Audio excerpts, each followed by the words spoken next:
This is Powered by Learning, a podcast designed for learning leaders to hear the latest approaches to creating learning experiences that engage learners and achieve improved performance for individuals and organizations. Powered by Learning is brought to you by DaVinci Interactive. For more than 25 years, DaVinci has provided custom learning solutions to government agencies, corporations, medical education and certification organizations, and educational content providers. We collaborate with our clients to bring order and clarity to content and technology. Learn more at davinci.com. Hello and welcome to Powered by Learning. I'm your host, Susan Court, along with DaVinci CEO Luke Kempsky. We're pleased to talk to Loren Sanders, Senior Manager, Enterprise Learning and Development at CVS Health, about how training can drive retail performance. Welcome, Loren, and thanks for being a guest on Powered by Learning. So glad you could join us, Loren. I'm glad to be here. Loren, let's start out by telling us a little bit about your background and your role at CVS Health. First of all, I want to make it really clear that I'm not speaking on behalf of the organization and that I'm speaking on behalf of myself as someone who works for CVS Health. I have been with the organization for a little over 16 years, and I've had the joy of working in multiple areas of the company. And I always like to joke, because I've been on the HR side and on the business side, that I understand why the business often thinks that HR lives in Candyland and why HR often is so frustrated with the business. But it's been a really unique experience. In every role I've had, I've always kind of landed into the learning space, whether formally or not. So I think learning is kind of my passion and just the direction that life has always just taken me. That's great. And I know, like, with a title that's encompassing like enterprise learning and development, and CVS Health being such a large organization, I wonder, in terms of the scope of learning and development that's done in the organization, how do you decide, what areas to invest people and resources in? We're actually really lucky in that we set teams up in more or less of a business family support system. So we have teams within the enterprise learning and development organization that support the Aetna business, the CVS retail business, including Minute Clinic, our pharmacy benefit manager business, including Omnicare. And then we also have an L&D operations group, which is where I sit.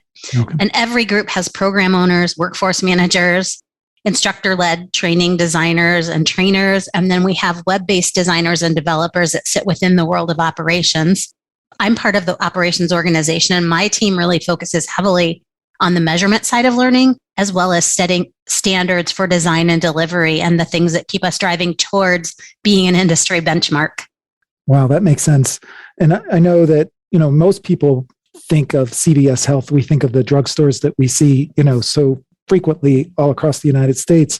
If you could talk a little bit about the breadth of CVS Health and how that impacts what you do from a learning and development standpoint, and how you're evolving what you're doing. I'm going to speak to you with my whole heart here, because CVS has a single clear purpose, and that is to bring our heart into every moment of our health. And as an organization, we often look at the country's most prevalent and most pressing healthcare needs, and we have to understand and act on what our consumers want and need. And that is really personalized, and it's really people-centered, and it's really treating people like a human being and not a number. And that goes far beyond empathy and compassion and care that we have to demonstrate in customer interactions. It's built in the way that we train and develop people. It's part of our organizational culture. And putting our hearts into everything we do means that we are always reaching higher, going further, demanding more from ourselves and for each other. And that's built in and pulled through in every aspect of learning. Do you have an example of how you tie that mission into a particular training program? One of the things that we do with our customer care representatives is take them through an empathy series where they have the opportunity to get a better sense of how we don't know people's stories and how important it is to listen first and respond with empathy in their interactions with people. Early on in my career, I supported an area of our organization that had a focus on our specialty medications, and I met with some of our customer care people in the specialty world. And one of the first things that they tell folks in their training is, when someone is calling you and calling into a specialty pharmacy for help, they're not just calling because they're upset. They're calling because they're sick, likely with something long-term, and they're upset. And you have to start there and recognize that our goal is to help people understand what we can do for them and not to put barriers in their way of getting their healthcare needs met. Another piece of that is something that I always tell my team is it doesn't matter what job you have in this organization. At the end of the day, what you do makes a difference in somebody's future and somebody's ability to get the care that they need, whether it's medications, whether it's walking into a minute clinic for a sore throat, anything. It really is tied to the people that we serve. And there's so many different ways to pull that through. Yeah, that makes so much sense. And it's so much more inspirational and makes everything more relevant to think about it that way. And also, the idea of empathy and to not make any assumptions on the interactions that you're having with customers and to make sure that you're really treating each one as an individual and coming through for them. And I know, when we look back over the last 18 months or so, a lot has changed and new responsibilities have been put on CVS Health and other kind of retail drugstore operations in terms of COVID-19 testing and vaccine distribution. How has that impacted your role in learning and development? We've had the unique opportunity where some organizations had to kind of stay below the radar or lay people off. We actually had to ramp up our hiring and expedite onboarding and move quickly to mobilize and meet consumer demands and market demands. And all of that rapid hiring needed a new approach to the way that we onboarded our people. We had to get people up to speed really quickly. And then we had to ensure that we kept them and the customers that they came into contact with safe. And training had to be very impactful and relevant. And the learners had to be able to apply it right away. And prior to the pandemic, all of our new hire orientations were in the classroom. After the pandemic started, we took onboarding 100% virtual. We modularized all of our employee training, and we added new cleaning and social distancing procedures and prioritized information that was most pertinent to the new responsibilities that employees would have so that they could get through the organization quickly and respond to the needs of their customers.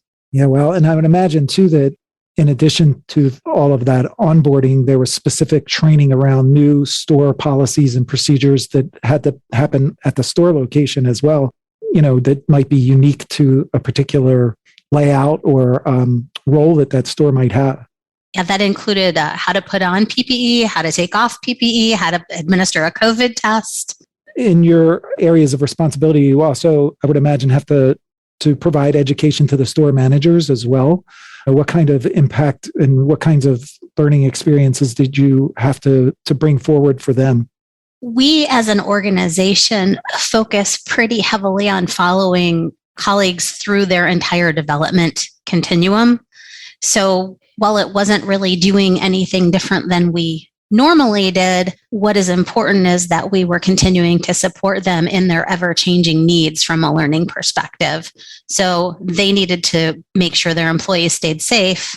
We needed to provide the type of learning that they needed in order to do that. But we never really stopped that continuous evolution of following an employee throughout their entire time with us in whatever it is that they have to do within whatever context it is that they have to do it. That makes a lot of sense. I would imagine too that, you mentioned going from being instructor-led to going completely online. And I would imagine, you had to get to a balance of what you can do online and what has to be done in person. And then also, where do the employees engage in the online and balancing all of that. Can you talk a little bit about that? Sure. We really use multiple methods to bring learning to our colleagues, and it's really situationally based. And a lot of it's based on the impact of the business results we're looking for. Right now, we're looking at improving the speed of proficiency by using emerging technologies, and we're looking at the best approach to add, for example, mixed realities into our programs, which include things like real-time coaching assistance. So we can take some of the heavy lift off of the managers and the pharmacists. A lot of that could include a trainer, for example, standing in as a coach or a mentor to a newer hire and being able to do that through technology in real time. That's really interesting. I would imagine that allows for more flexibility and maybe pooling expertise from multiple store experiences and sharing that across multiple stores. When you look at kind of measuring the impact of the training that you're doing and measuring whether to continue doing certain tactics or to adjust those tactics, are there any things that you're doing to measure effectiveness? We look at measurement. You're speaking my language now.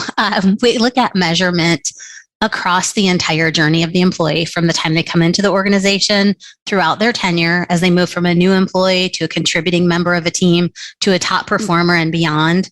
And then we track the impact of the programs on overall business results in order to prove their value. I would say basically we use Kirkpatrick's methods. We do also look at what we call a level zero, which is the cost of training. Because we're an enterprise learning and performance organization, a lot of times our business may look externally to try to fill a need. And we want to be able to prove that not only can we save them time and money, but that we can do things more effectively because of the knowledge that we have about our own organization. And I know you mentioned earlier that you had to scale up in the last 18 months in terms of hiring more employees. Have you found, or do you look at the learning and development programs that you provide as helping to attract and helping to retain employees? It's interesting that you asked that question. I do a lot of reading, especially in the Gartner space, and I pay a lot of attention to what is happening with employees as they're entering the organizations and how they stay and what they like. And development has become a very important component to a lot of those consumers who are looking for new roles. I just read an interesting study that was talking about how the newer folks coming into job markets are not looking at it in terms of what they can offer to organizations in as much as they're looking for what organizations will offer to them, which is a shift from some of us who might be Gen X like me or even baby boomers. We worked a little bit differently, and now we're all as an organization or as a learning companies across any of our time and space are going to have to shift towards what the employee marketplace is looking for, because right now we are in an employee's market. So how do you see the programs that you're offering helping with that? Like what kinds of things can you do with training experiences that you think can help maybe engage an employee in a different way? I think the closer you can come to putting an employee in the actual experience that they're going to have while they're in training, the more successful you're going to be within that training experience. A lot of times people leave. One of the things that I always talk to my training friends across different organizations about is how when somebody leaves, they usually say, oh, well, I wasn't trained. And a lot of times it wasn't that they weren't trained. It was maybe that the training wasn't aligned with what they are doing in their job. So if we can prepare people for the job they're going to be doing while they're in training and measure their success there, which I would call a Kirkpatrick's level 2, then we can take that experience and they can apply that same experience as they're becoming a contributor outside of training. We can measure how well and what good looks like there and follow that person through all the way to being a top performer in the organization. Loren, do you see connecting the brand of CVS Health? I mean, when you were talking about that empathy training and really understanding the whole heart of CVS Health, how do you relay that in training to maybe get even a greater connection with your team members to help with that retention? I would think there has to be a connection between the brand and the training and your talent retention. I would say their early onboarding would really focus on that empathy factor, especially if the training is focused on somebody in a store. We focus on empathy across our organization, and we have behaviors in our organization that we call hard at work behaviors, and we recognize people for exemplifying some of those behaviors. And it's just, I can't even explain how it's tied into everything from the moment you walk through the door into the way that we treat each other at work, into the way that we try to become curious instead of judgmental in situations, how we try really hard not to assume negative intent. It's just deep in the culture. It all really connects. When you think about how you might be delivering learning and development programs in the future, especially as you were talking about how to make those learning experiences kind of closer to the work experiences, What kinds of things do you think you'll be doing differently in the years to come? I really think that innovation is a big piece of the future for us. One of my teams is focused on innovation, especially in the digital space. And really, within the next few years, I would expect us to be leading the curve in the latest and greatest learning technologies that drive performance, and leading the curve in how we measure it to show that we are improving the business, engaging the customer, and bringing the heart into every moment. So I can't let you go without giving us a little peek at what that might look like. Of course, without any secrets, of course. I mean, ideally, I remember the little paper clip that used to pop up in Word. I'd love to see a situation where somebody needed help, but it could either be in an AR or a VR space and they could get that real-time help they needed, or it could be just in a physical face-to-face situation. I don't have what I need in the moment, and I've got this little virtual coach I can call on, and they will give me everything I need in that moment so that I can most effectively serve my customer. Yeah, I think that more and more we're going to see that goal, just because of how fast things are moving, how customer expectations are growing, especially if they whether they're online or in person, the expectations keep increasing. And in the retail world, the competition and the competitive nature of it means everybody's got to constantly look for that advantage over the alternatives for the consumer. Yeah, we'll definitely be excited to see what innovations you roll out in the years ahead, Loren. I'll be excited to see it too. Well, please come back and talk to us again. We'd really appreciate that. Great. Thank you so much. This was a great opportunity. I had a really good time. Yeah, me as well. Great talking to you. Thanks, Loren. Thank you. Luke, I love how CVS Health brings its mission and passion for serving people into its training to engage team members, but also extend their brand values to customers. What are some of your takeaways? Yeah, Loren talked about CVS's mission and culture, people putting their hearts into everything they do for customers, and how personal it is when it comes to interactions around people's health needs. This, of course, has to be embedded in the training and also embodied in the L&D leaders and team members. She gave us an example of how customer care representatives go through an empathy training series to give them a better sense of how they don't know people's stories and how important it is to listen first and respond with empathy in their interactions with customers. Loren also talked about ramping up during the COVID-19 pandemic. They had to expedite hiring and onboarding and implement new approaches that were 100% virtual. And of course, they had to establish new cleaning and social distancing standards and provide accompanying training for that, in addition to training about PPE and administering COVID tests. Some of these changes are also accelerating new approaches to training and coaching that can be more accessible at the point of need from trainers or coaches that are even outside of the store.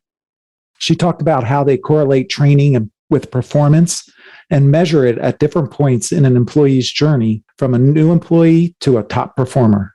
Loren summed up talking about a future where data and measurement continue to be critical to L&D, and where coaching, learning, and support are available right at the point of performance for employees in various job roles. So certainly exciting times right now and into the future for Loren Sanders and CVS Health. Thanks, Luke. Great points. And many thanks to Loren Sanders of CVS Health for joining us today. If you have any questions about what we talked about, you can reach out to us on DaVinci's social channels, through our website, davinci.com, or by emailing us at poweredbylearning@davinci.com. Powered by Learning is brought to you by DaVinci Interactive. For more than 25 years, DaVinci has provided custom learning solutions to government agencies, corporations, medical education and certification organizations, and educational content providers. We collaborate with our clients to bring order and clarity to content and technology. Learn more at davinci.com.